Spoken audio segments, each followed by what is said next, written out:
Assalamu alaikum wa rahmatullahi barakatuhu. My name is Atiullah Qadri and today we are starting a powerful and emotional series about the prophets. آج ہم ایک ایسی شخصیت کا واقعہ سننے جا رہے ہیں جو دنیا کے سب سے پہلے انسان بھی ہیں اور نبی بھی، جن کی تخلیق اللہ تبارک و تعالیٰ نے اپنے ہاتھوں سے خود فرمائی اور فرشتوں کے سامنے ان کی شان کو ظاہر فرمایا۔ جی ہاں، میں بات کر رہا ہوں پروفیٹ آدم علیہ نبینا علیہ السلام کی۔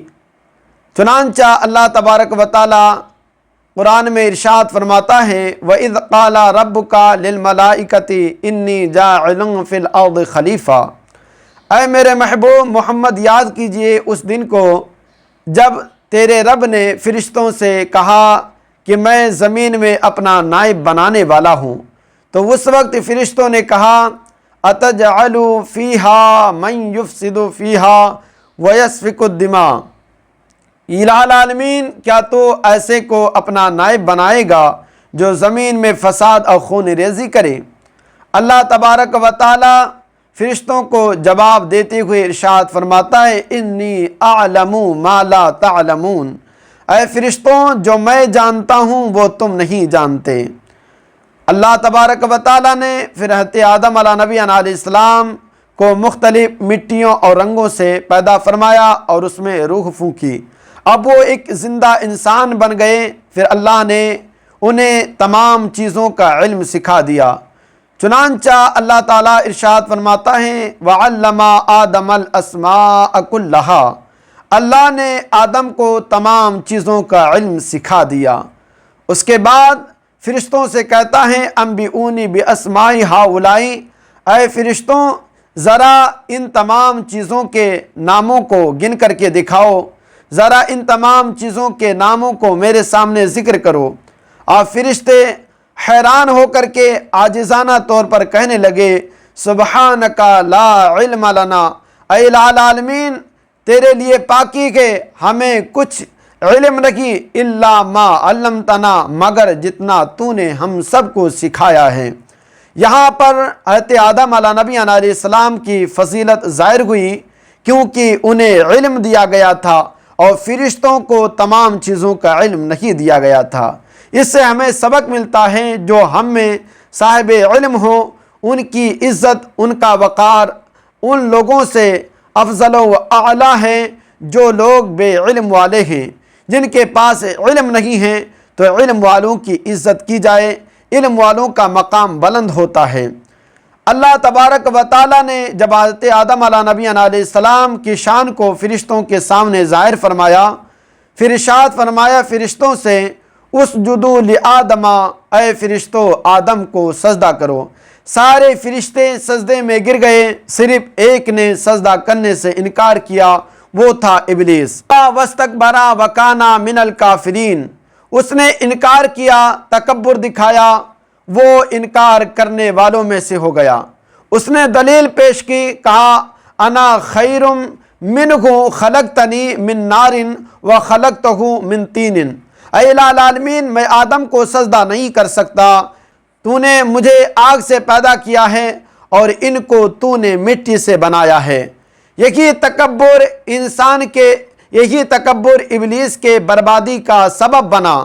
اس نے تکبر دکھایا، انکار کیا، سجدہ کرنے سے انکار کیا۔ اللہ تبارک و تعالی اس سے ناراض ہو کر کے ارشاد فرمایا فَأَخْرَجَا مِنْهَا فَإِنَّكَ رَجِيمٌ، تو میری بارگاہ سے نکل جا کیونکہ تو مردود ہے۔ وہ ابلیس کھڑا ہو کر کے سنتا رہا اور اس نے اپنی غلطی کی معافی نہ مانگی، بلکہ اس نے اللہ تبارک و تعالیٰ کے سامنے رہا تھا الہ العالمین اب میں تیرے بندوں کو بہکا کر کے ہی رہوں گا۔ چنانچہ قرآن میں آتا ہے لَأُغْوِيَنَّكُمْ أَجْمَعِينَ، میں ان تمام لوگوں کو بہکا کر کے ہی رہوں گا۔ لَأَتِيَنَّكُمْ مِنْ بَيْنِ أَيْدِيهِمْ وَمِنْ خَلْفِهِمْ، کبھی دائیں طرف سے آؤں گا، کبھی بائیں طرف سے آؤں گا اور ان کو بہکا کر کے ہی رہوں گا۔ یہی وہ لمحہ تھا جو انسان اور ابلیس کے درمیان میں دشمنی کا ذریعہ بنا۔ اس نے تکبر دکھائی، انکار کیا اور اس نے دھمکی بھی دیا، الہ العالمین میں تیرے تمام بندوں کو بہکاؤں گا۔ اللہ تبارک و تعالی ارشاد فرماتا ہے تو میری بارگاہ سے نکل جا، جو میرے بندے ہوں گے، جو مجھ سے اپنے گناہوں سے توبہ کریں گے، میری بارگاہ میں توبہ کریں گے، میں اسے معاف کر دوں گا۔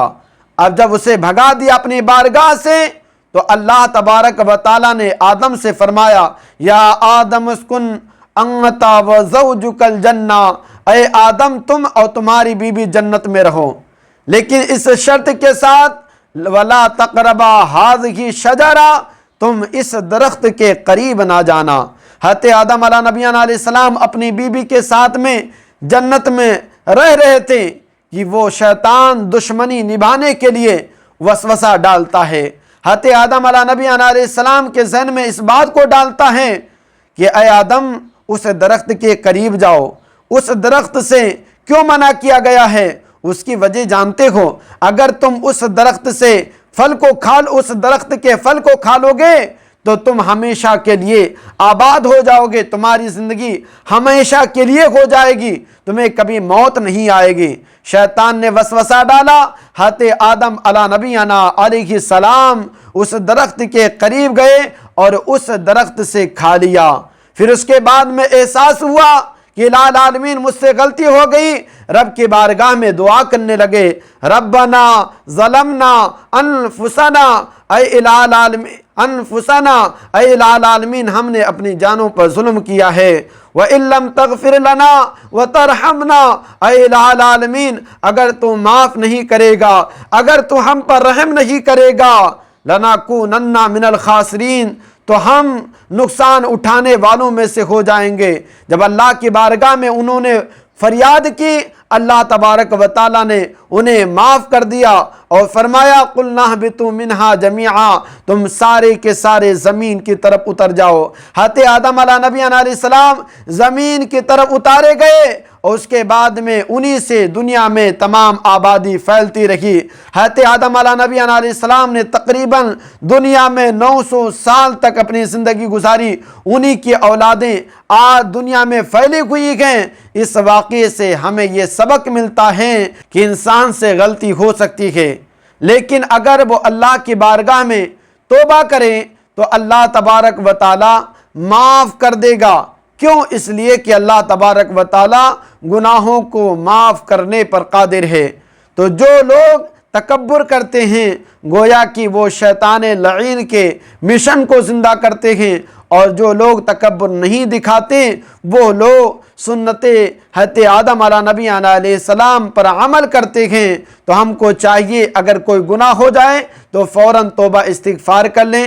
اگر آپ کو یہ ویڈیو اچھی لگی ہو تو ضرور میری چینل کو سبسکرائب کر لیں اور بیل آئیکن کو دبا کر کے آپ آل پر سیٹ کر لیں تاکہ ایسے ہی اسلامی جانکاری آپ تک پہنچتے